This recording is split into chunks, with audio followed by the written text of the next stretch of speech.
Buenos días o buenas noches, según corresponda. Yo soy Juan Pablo Rodríguez, profesor de Derecho Mercantil en la Universidad Carlos III de Madrid y os doy la bienvenida al podcast sobre Derecho Marítimo. Este podcast pretende ser una ayuda para todos aquellos que quieran aprender y profundizar en las instituciones jurídicas más importantes del derecho de la navegación marítima. Por cierto, y para todos aquellos que no estáis suscritos al podcast y queréis hacerlo, es muy sencillo. Simplemente tenéis que dar al botón, si es en Spotify, de seguir, o si es en Apple Podcast o iVoox, al botón de seguir o más correspondiente en cada una de esas aplicaciones. De esta manera os avisará siempre que publique un nuevo capítulo. Y ahora os dejo con el episodio.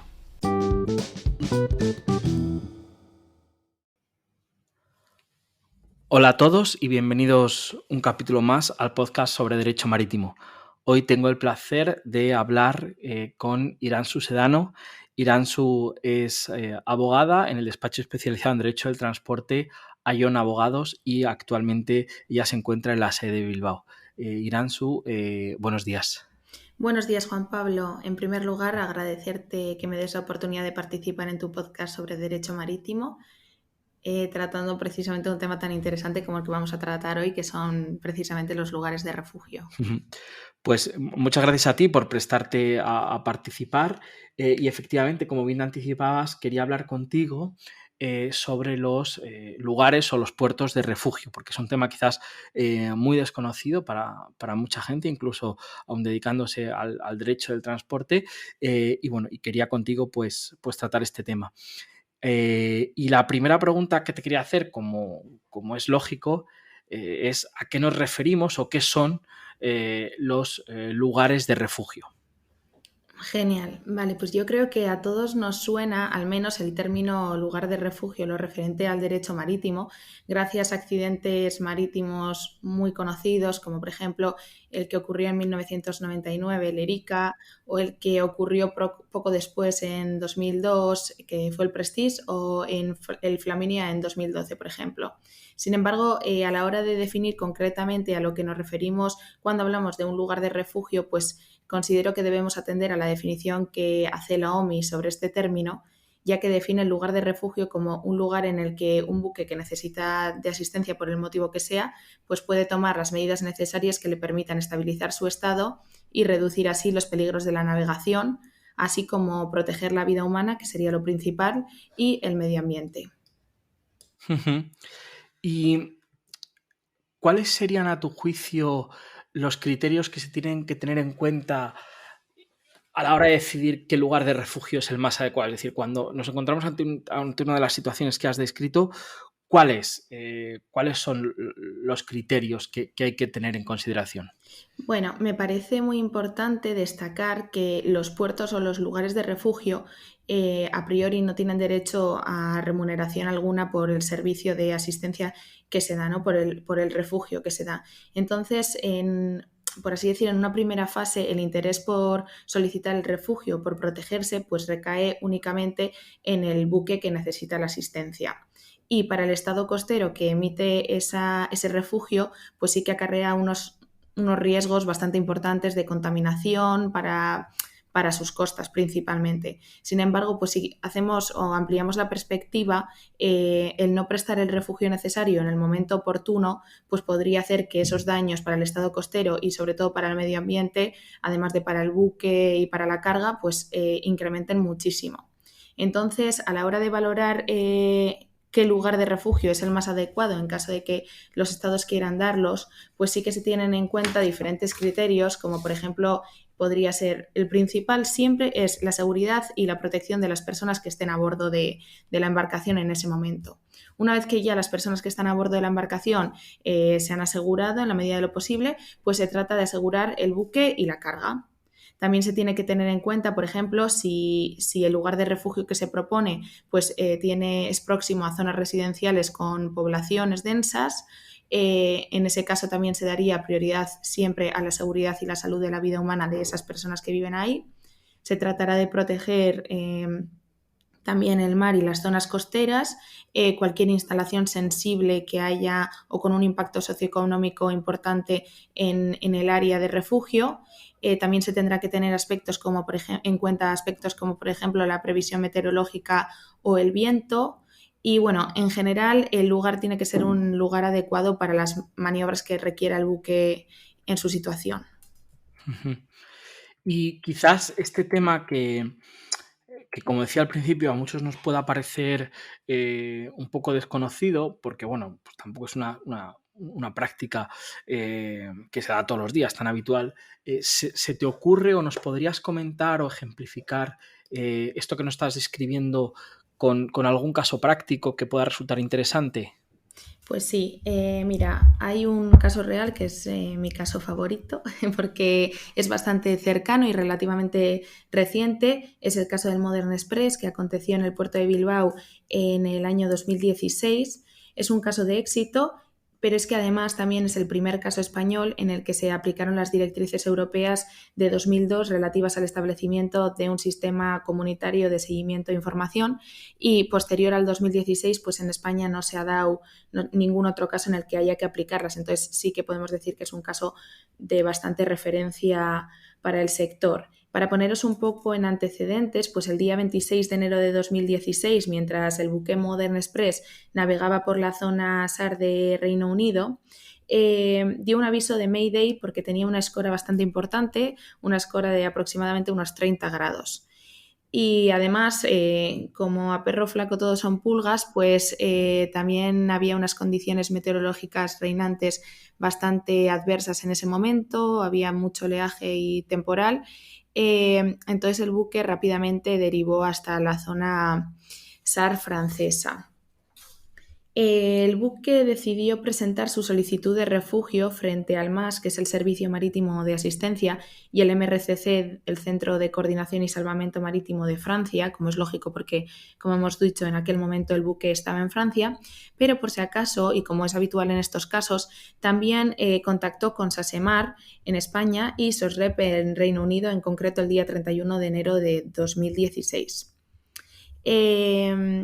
Como nos podemos imaginar, finalmente el buque fue refugiado en Bilbao. Entonces Francia rechazó la primera solicitud de refugio que hizo el buque. Sin embargo, pues España, por el contrario, decidió evaluar la solicitud desde un punto de vista muy técnico, en el que se analizaron pues las condiciones del puerto y la capacidad de acogida que tenían los puertos españoles, en particular el de Gijón y el de Bilbao.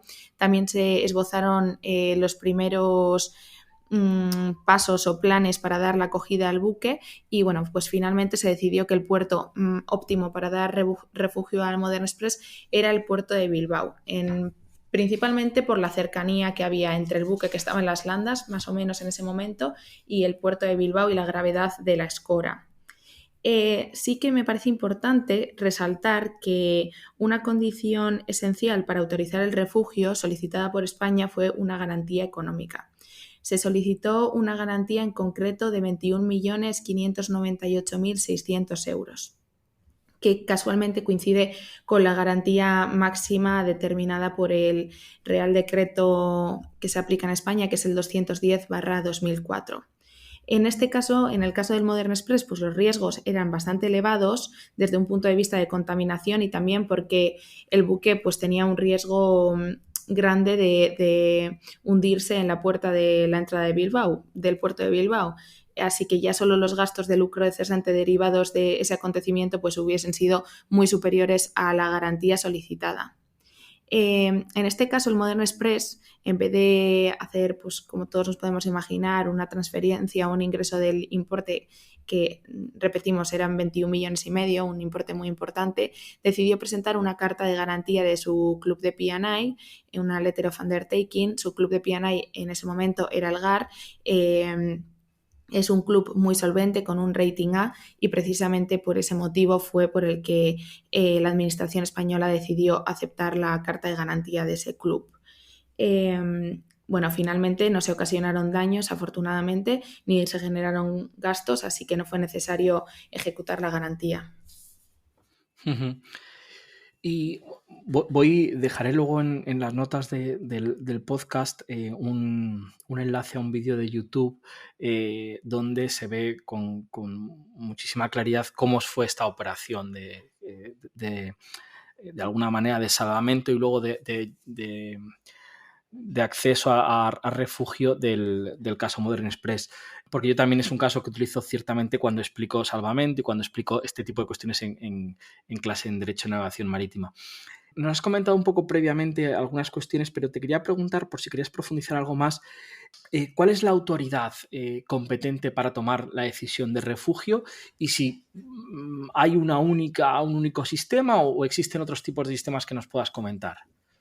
La autoridad competente para resolver las solicitudes de refugio viene determinada en el artículo 299 de la Ley de Puertos del Estado y de la Marina Mercante y en el artículo 20 del Real Decreto que ya hemos mencionado antes, el 210/2004, por el que se establece un sistema de seguimiento y de información sobre el tráfico marítimo.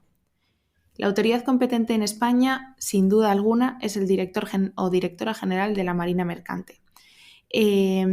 Esta figura podrá delegar, aunque no ocurre habitualmente, su competencia en el capitán marítimo en cuya circunscripción se encuentre el buque. Sin embargo, esta persona pues no está sola, siempre está asistida por un comité técnico especializado en navegación y seguridad marítima en el que se apoya para ser asesorado de cara a tomar la decisión final sobre si autoriza o rechaza el refugio solicitado.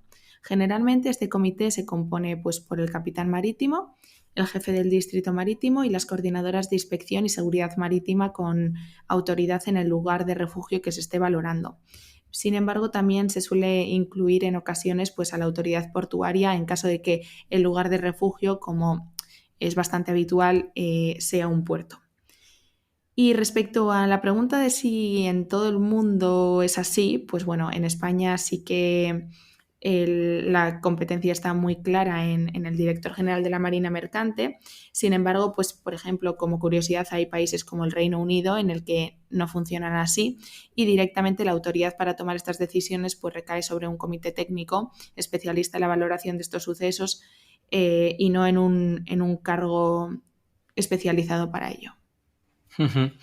Y por último, quería que nos contases, visto un poco cuáles son los criterios que hay que tener en cuenta para decidir el lugar de refugio, vista cuál es la autoridad competente para tomar esta decisión, el siguiente paso, y quizás lo que nos queda por saber es cuál es el procedimiento para solicitar el refugio, ¿no? ¿Cuáles son los trámites que hay que seguir? Uh-huh.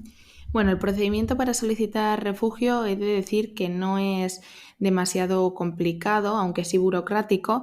Entonces, pues a cualquier armador que se ve en esta situación, el primer consejo siempre sería ser asesorado por un abogado especializado en esta temática, ¿no? Para que no se cometa ningún error, porque sobre todo son situaciones en las que hay muchísima urgencia, todo tiene que hacerse con mucha rapidez, entonces, bueno, pues es importante estar bien asesorado. Pero en principio el capitán del buque afectado o en su defecto pues un representante del operador o de la empresa naviera que esté afectada tiene que presentar una solicitud de refugio ante la Dirección General de la Marina Mercante en la que tendrá que exponer las razones por las que necesita asistencia y bueno, facilitar toda la información que tenga en su poder sobre el incidente. Pues dentro de los motivos por los que se necesita asistencia puede identificarlos como pues, riesgo de incendio, explosión, avería, abordaje, contaminación y también es de agradecer si concreta qué tipo de asistencia requiere del estado costero. Después, una vez que ya la solicitud se ha tramitado y la Capitanía Marítima ha sido informada de la solicitud de asistencia, esta llevará a cabo pues, todos los actos de instrucción que considere necesarios para fundamentar su decisión, incluyendo, en caso de que lo considere interesante, pues la inspección física del buque. Finalmente, la resolución que autorice el acceso al refugio deberá ser expresamente acordada, aunque, como hemos comentado antes, pues por razones de urgencia, esta decisión podría adoptarse verbalmente sin sujeción a ningún tipo de formalidad especial, debiéndose, eso sí, notificar por escrito en un plazo máximo de 96 horas. Pues muchísimas gracias, Iranzu. Muy interesante todo esto que nos has contado sobre esta cuestión que quizás es un poco más desconocida para los oyentes. Así que agradecerte de nuevo el que te hayas pasado por el podcast y espero que esta no sea la última vez que te vengas por aquí. Muchísimas gracias a ti, es siempre un placer colaborar contigo. Concluimos aquí este episodio, espero que os haya parecido interesante. Muchas gracias por vuestra escucha y nos vemos la próxima semana en el podcast sobre Derecho Marítimo.